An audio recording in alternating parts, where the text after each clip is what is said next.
ว่าคนลาวบ่มีเงินขี่รถไฟนะ ตั้งแต่มือเปิดรถไฟมาจนถึงตอนนี้ก็คือยังเต็มแบบนี้ตลอดเลยสบายดีทุกคนนี่คือบรรยากาศอยู่ที่สถานีรถไฟลาวจีนที่นครหลวงเวียงจันทน์เนาะมื้อนี้มื้อวันที่14ตอนเช้าเมษาปี2025เนาะวันที่14ในช่วงตอนเช้าของเดือนเมษาปี2025ก็มีคนเดินทางยังหลายอยู่ได้เนาะคนเดินทางขึ้นไปทางเหนือเพราะว่ารถไฟไปขึ้นไปทางเหนืออย่างเดียวนะเป้าหมายของหลายๆคนก็น่าจะหลวงพระบางสักซี่เนาะในการเดินทางขึ้นไปเล่นบุญปีใหม่อยู่ที่หลวงพระบางนะมื้อนี้ถือว่าเป็นมื้อทำอิฐของบุญปีใหม่ที่เป็นทางการนะเพราะว่าเมื่อวานนี้ก็ถือว่ามีการละลิ้นน้ำอย่างกันแล้วแดแล้วเนาะแต่ว่ามื้อนี้ฮันน่าจะคึกคืนหลายกว่า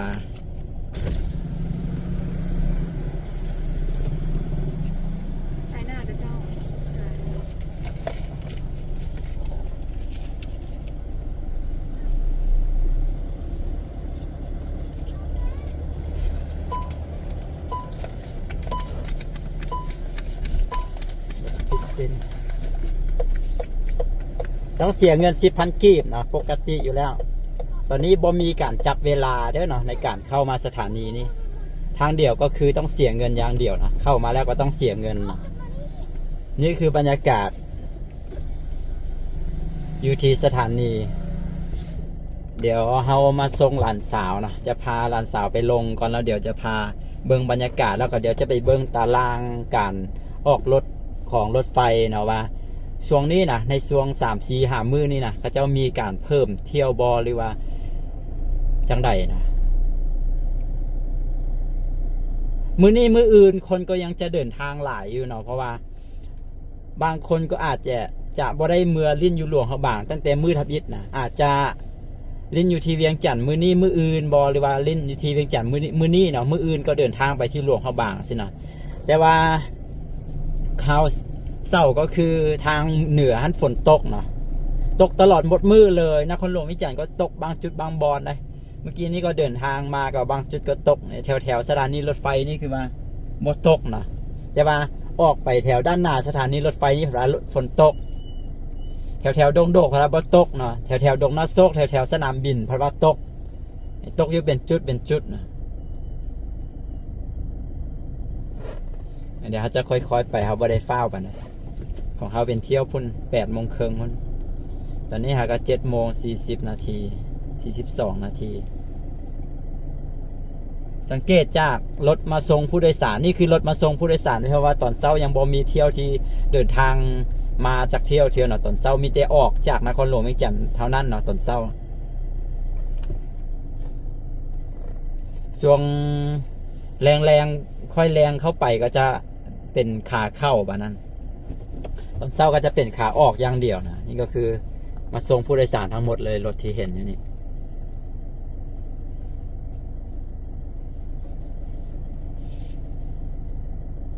คนเดินทางหลายอีหลีนะหลักๆก็คือหลวงพระบางเนาะตอนนี้ไม่แน่ใจว่ายังสามารถจองปีได้แล้วหรือบอนะ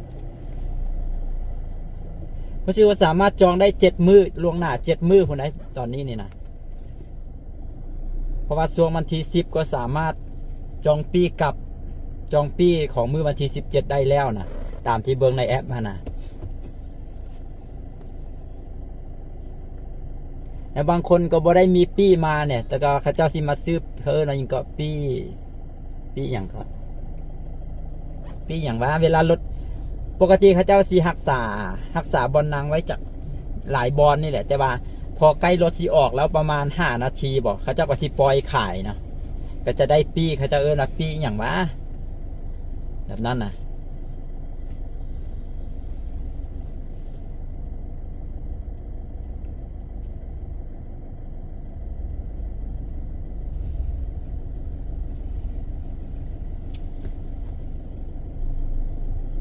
ช่วงนี้สถานีรถไฟเพิ่นก็ประกาศ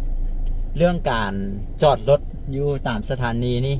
เนาะให้เป็นระบบระเบียบในการมาส่งผู้โดยสารอย่างนี้นะเพราะช่วงนี้รถจะเข้าออกหลายแน่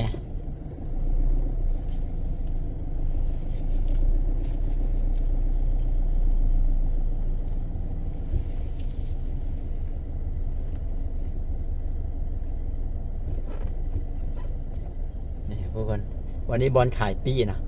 เดี๋ยวไปจอดรถแล้วเดี๋ยวจะพาไปเบิ่งบอลขายปี้เดี๋ยวบรรยากาศเป็นอย่างนี้คนลาวก็ยังมีเงินขี่รถไฟคือเก่าเด้อเนาะ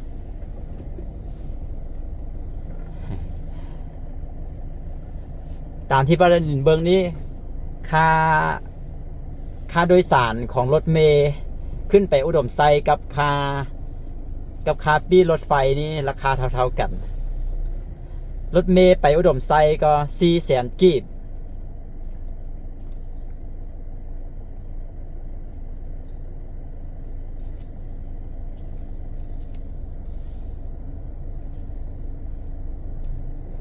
รถไฟก็ประมาณ300,000 ปลาย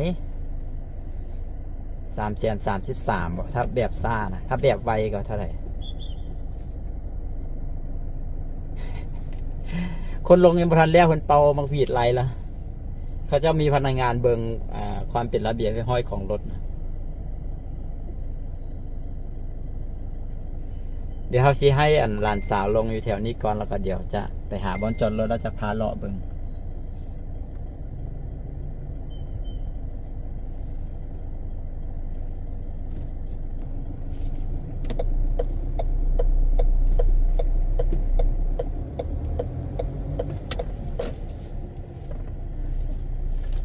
คนไล่เลย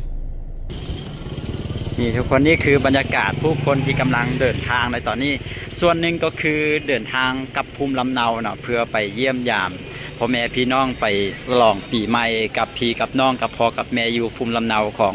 เฮาทางภาคเหนือเนาะอีกส่วนหนึ่งก็คือเป็นนักท่องเที่ยวเป็นคนทางนครหลวงเวียงจันทร์หรือว่าเป็นคนทางพี่เนาะแต่ว่าข้าเจ้าก็จะไปเที่ยวกันหลักๆก็คือไปเที่ยวหลวงพระบางเนาะในช่วงปีใหม่ลาวนี้ก็คือหลวงพระบางนี่เป็นจุดหมายปลายทางในการเล่นบุญปีใหม่เนื่องจากว่ามีถนนเส้นกลางที่เป็นสัญลักษณ์ในการเล่นบุญปีใหม่ที่คึกคืนที่ไผ่ๆก็อยากจะไปกันนะนี่คือจำนวนผู้โดยสารที่กำลังเดินทางมาแล้วก็กำลังนั่งท่าจะขึ้นรถไฟเนาะบางคนก็มาเอาปี้แบบยังบ่ทันมีปี้นะแต่ว่าเขาจะว่ามาเอาปี้นะใดก็ปี้ตกหล่นมาหรือว่าจังใดนะเพราะว่าใกล้รถไฟจะออกประมาณ5 นาทีหรือว่า8 นาทีนี่เขาเจ้าก็สิเปิดขายปี้ที่เพิ่นเก็บไว้นะอันนี้จะเป็นจุดที่เขาเจ้าขายปี้อยู่ด้านในนะเดี๋ยวมาเบิ่งตารางก็มีอันนี้เขาจะอัปเดตว่ายังมีบอลนางจักบอลราคาเท่าใดประมาณนั้นบ่ตารางนี้12 ปันนาแล้วก็สถานีต่างๆที่จะไปนะประมาณนี้ทุกคนปีน่าจะหมดแล้วนะตามเบิ่งนี่แต่ว่าต้องถากปีแบบคือว่าอันไหนเนาะนี่เป็น00หมดเห็นป่ะเป็น00หมดเลย00ก็คือบอมีแล้วเนาะยังแต่เอานะนครหลวงเวียงจันทร์หลวงพระบาง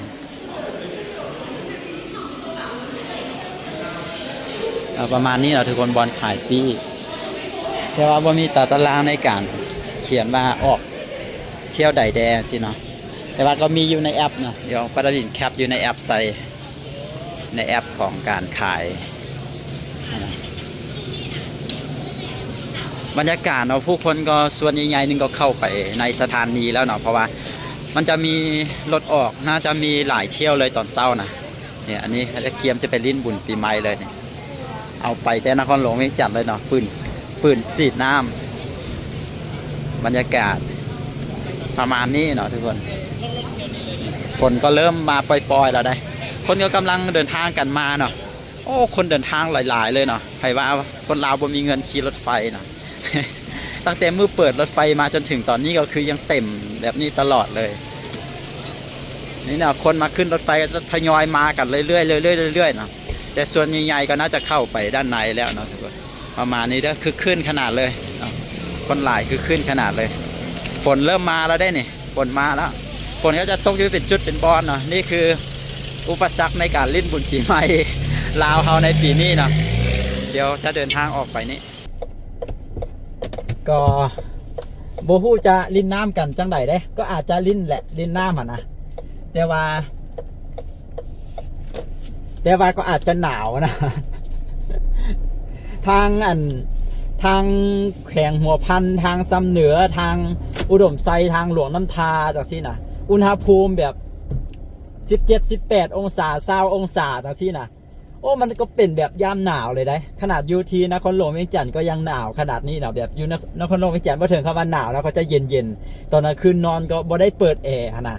ก็แปลกขนาดเลยปีนี้ปกติช่วงกลางเดือนเมษานี่ก็คือเป็นช่วงที่ร้อนที่สุดเนาะเป็นช่วงที่ร้อนที่สุดในประเทศลาวเนาะแต่ว่าปีนี้ฮั่นดังที่ประเด็นเคยเว้ามาหลายๆวิดีโอแล้วว่าบ่ได้ร้อนเลยหากก็เริ่มแบบร้อนๆรู้สึกร้อนๆมาก็มีฝนหรือว่ามีพายุมาจากซี่นะก็จะเฮ็ดให้เย็นลงเนาะนี่คืออันนี้เนาะก็ตามกรมอุตุนิยมประกาศบอกว่าตั้งแต่มื้อวันที่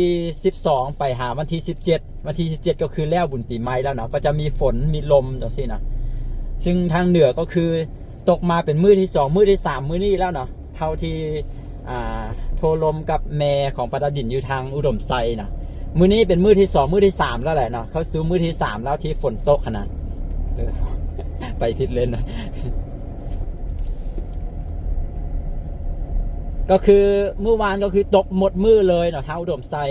มื้อนี้ก็โทรไปตอนเช้านี่ก็บอกว่ายังตกอยู่เนาะก็ยังตกอยู่แล้วก็อากาศเย็นหนาว โอ้บ่ฮู้ว่าสิลิ้นน้ำกันจังได๋ได้นี่นะแต่ว่าอยู่ที่นครหลวงเวียงจันทน์ในช่วงตอนกลางคืนที่ผ่านมาเนาะของวันที่13มื้อวานท่านอยู่ที่สีหอมก็ถือว่าคึกคืนเลยเห็นไหมเบิ่งไหมผู้โดยสารที่เขาเจ้าไปส่งผู้โดยสารเบิ่งรถเข้าไปนี่ติดแบบนี้เข้าไปเลยนี่ก็หลายๆคนจะไปลิ้นบุญปีใหม่อยู่ที่นครหลวงเขาบางก็ต้องถ่าเบิ่งเนาะแต่ว่าอากาศเป็นแบบนี้นะอากาศบ่ร้อนแบบนี้นะก็จะเป็นผลดีต่อการแฮวอหรือว่าแฮนางสังขารอยู่ที่นครหลวงเขาบางเนาะเพราะว่าจะเป็นกิจกรรมหรือว่าเป็นคือเนี่ยเป็นพิธีที่มีความสำคัญมีความหมายความสำคัญแล้วก็เป็นเอกลักษณ์เฉพาะในหลวงพระบางในการแฮนางสังขารนะก็จะเป็นขบวนยาวเมื่อก่อนปาดาบินเคยอยู่หลวงพระบางนะเคยตอนนั้นเป็นไอ้จั่วน้อยเนาะบ่น้อยนะเป็นไอ้จั่วแล้วก็ไปแฮวอแฮนางสังขารนี่แหละเนาะแล้วก็ไปยางไอ้จั่วนี่เวลาเฮาห่มผ้าจีวรนะเฮาก็สิห่มแต่เฮาก็สิเปิดบาลัยข้างนึงเนาะเปิดบาลัยข้างนึงแล้วก็มันจะตากแดดนะพอแฮวอหรือว่าแฮนางสังขารแล้วก็คือลอกออกเป็นแผ่นเลยเนาะแดดร้อนนะแต่ว่าปีนี้คงจะบ่มีแบบนั้นแล้วแหละเพราะว่าเบิ่งแล้วอยู่ที่หลวงพระบางก็บ่มีแดดนะนครหลวงเวียงจันทน์เฮาก็บ่มีแดดแต่ว่านครหลวงเวียงจันทน์บ่ถึงคำว่าแบบว่าตกตลอดนะก็จะตกเมื่อวานก็บ่เห็นตกอาจจะตกอยู่บางจุดบ่เมื่อวานนะแต่มาตอนเช้านี่อยู่ที่แถวดองด้วงแถวสนามบินแถวดงนาโซกน่ะตกแต่พอออกมาแถวซัมเกตแถวหนองพญาพอรับบ่ตกแต่ว่าออกมาฮอดแถวนี้แถวถนน450ปีนี่พระตกเนาะเพราะว่าเข้าไปฮอดสถานีรถไฟพระบ่ตกนี่ตกอยู่เป็นจุดเป็นบอนนะนี่ว่าได้เดินทางออกมาแถวบ้านบ่มีรถใดๆเงียบขนาดเลยเส้นทางนี้โล่งเลยแต่ว่าพอมาแถวสถานีรถไฟนี่มีรถหลายเลยเพราะว่ามีคนมาส่งผู้โดยสารหลายนะก็ถือว่าคนเดินทางหลายอีหลีเนาะคนไปเต้าโฮมกันอยู่ที่หลวงพระบางกันหมดแล้วนะอยู่ที่นครหลวงเวียงจันทน์ก็ยังมีอยู่นะแต่ก็ต้องยอมรับว่าสู้หลวงพระบางบ่ได้เนาะสู้หลวงพระบางบ่ได้เกี่ยวกับบรรยากาศบ่อย่างต่างๆนานานะแล้วก็ผู้คนก็ไปหลายอีหลีนะบ้านพักโรงแรมนี่คงจะเต็มหมดแหละอยู่ที่หลวงพระบางเนี่ย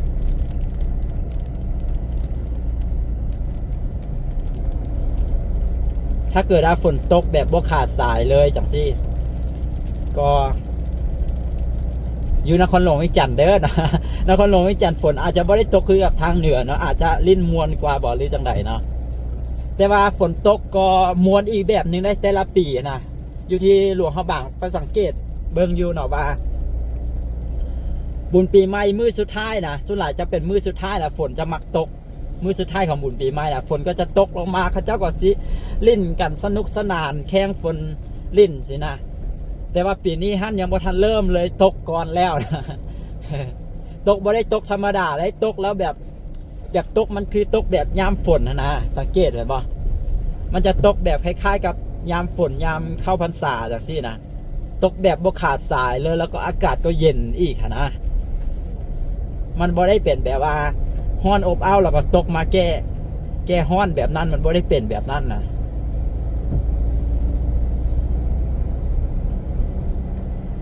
อันนี้ตอนเช้าๆยังบ่ทันฮอด8 โมงเทื่อตอนนี้8 โมงยังเดี๋ยวออกมาใส่ถนน450 ปีเดี๋ยวเขาจะขับรถเลาะไปเด้ฝนจะบ่ตกแล้วแถวไฟแดงดงนะดงโดกแถวนี้ฝนตกตกแต่ว่ากระเซาแล้วเดี๋ยวยังปล่อยๆเล็กน้อย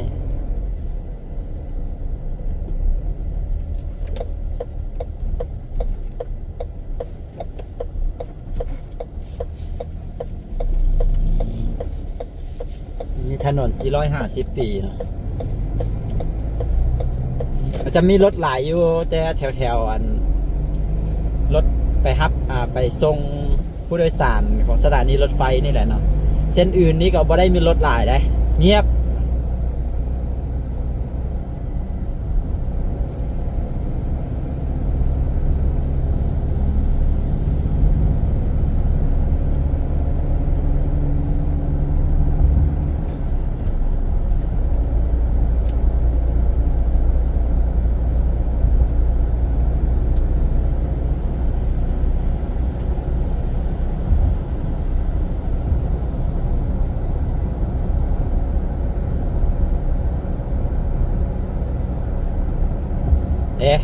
พอมาแถวนี้มันบ่ตกแล้วเห็นปะก็จะตกอยู่เป็นจุดเป็นบอลเท่านั้นเนาะนครหลวงไม่จันทร์บ่ถึงเข้ามาแบบว่าตกทั่วไปแล้วก็ตกอยู่ตลอดเวลาคือกันกับทางเหนือคือที่ได้ว่ามานะจะตกอยู่เป็นจุดเป็นบอลแล้วก็ตกแล้วก็หยุดนะก็ตอนเช้าก็บ่ได้มีการละเล่นมีการอย่างแล้วแต่ว่าอาจจะไปส่งน้ำพระไปขอพรไปวัดไปอย่างกันในตอนเช้า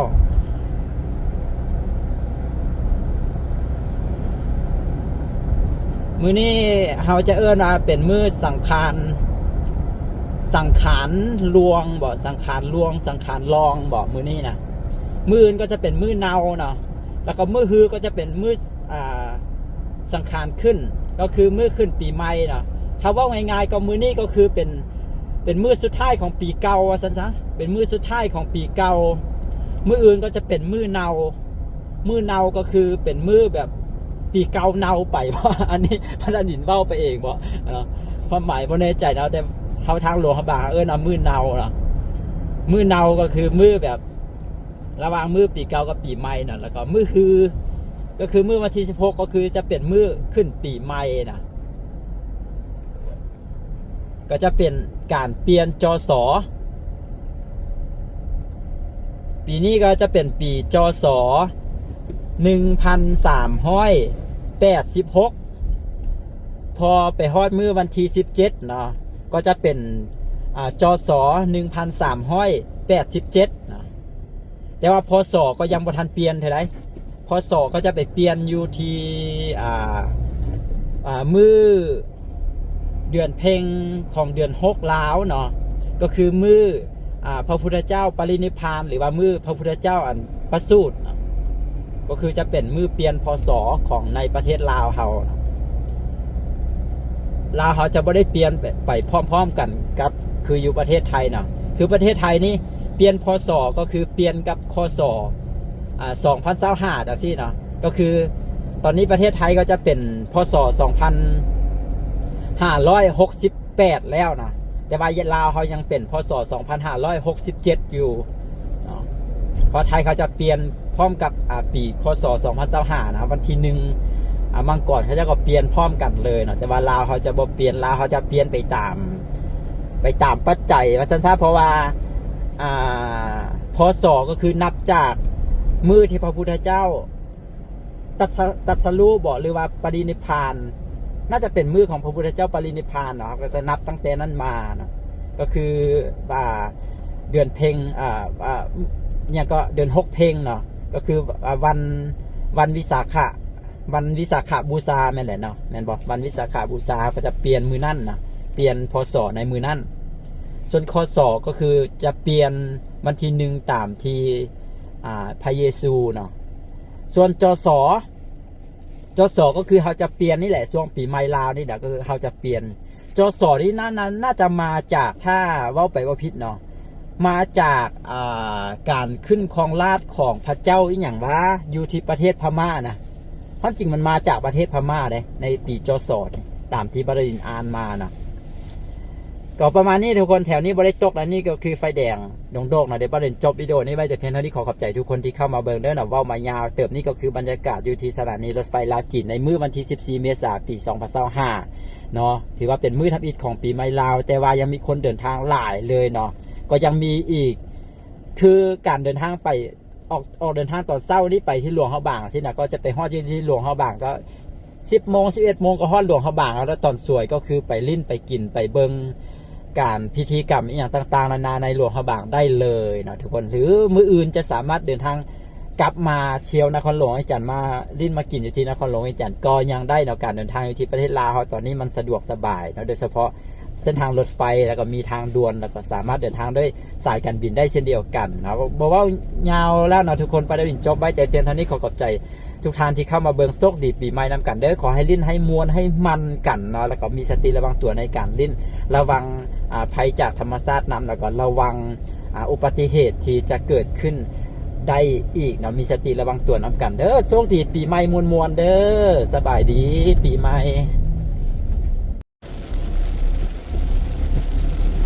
เอาแล้วได้บัดนี้นะฝนกำลังมาฝนกำลังมาเลยเนี่ย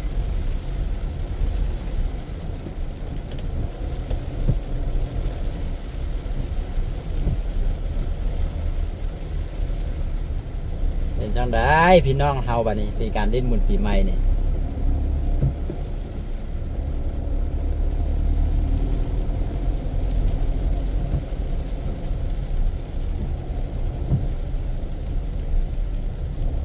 เย็นซุ่มซ้ำเนาะโดยที่บ่ต้องมีการรดน้ำกันแล้วปีใหม่ปีนี้พี่น้องเอ้ยเนาะนี่คืออยู่ที่นครหลวงไอ้จันเนาะอยู่ที่นครหลวงไอ้จันในช่วงตอนเช้านี้ของมื้อวันที่14เมษายนปี2025เป็นมื้อทำอิฐของการเล่นบุญปีใหม่ลาวเนาะก็ฝนตกหลายๆจุดเลยที่นครหลวงไอ้จันเนาะแต่ว่าทางภาคเหนือเท่าที่ฮู้มาก็คือตกตลอดมื้อวานจะตกหมดมื้อเลยตื่นมาตอนเช้ามื้อนี้ก็ยังตกอยู่ส่วนที่อยู่ที่นครหลวงไม่จันก็บางทีได้เว้ามาเนาะก็จะตกเป็นจุดเป็นบอลนะก็แถวๆนี้ก็แถวดงโดกเนาะเวลา8:05 ในตอนนี้ก็ฝนตกเนาะหลายจุดหลายบอลเลยอยู่ที่นครหลวงไม่จันก็ตกเนาะแต่ว่าก็จะตกเป็นจุดๆบ่ได้ตกทั่วเนาะเท่าที่ขับรถเลาะไปได้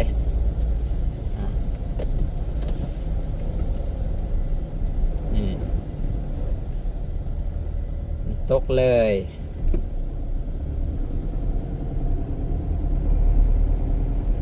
เย็นเลยเนาะแต่ก็ยังสามารถมวนมันกันได้เด้อเนาะ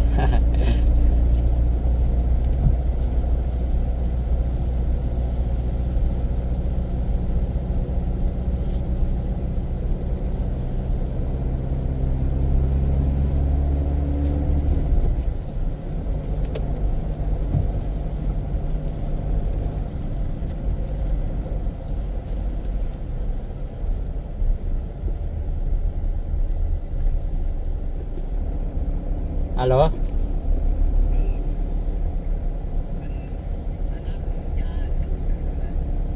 สำในก็ยาเยอะเอากินเยอะเออเอออันมื้อนี้ก็ฝากยาอันว่าหลังจืดหันมื้อหือเนอะฝากอีกหน่อยมื้อหือเอาตุ่มกินนะก็ได้ลอกเอาตุ่มกินแล้วเดี๋ยววะ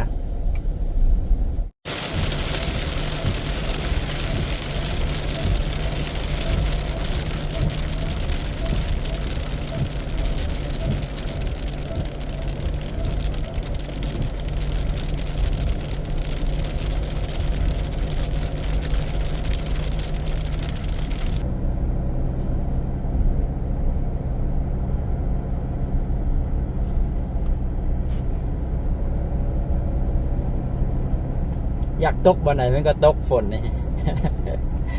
ขับรถจากสถานีรถไฟมาฮอดวันนี้นะตกอยู่3 จุดเลยนะตกอยู่เป็นจุดนะอัดมาแถวนี้ก็บ่ได้ตก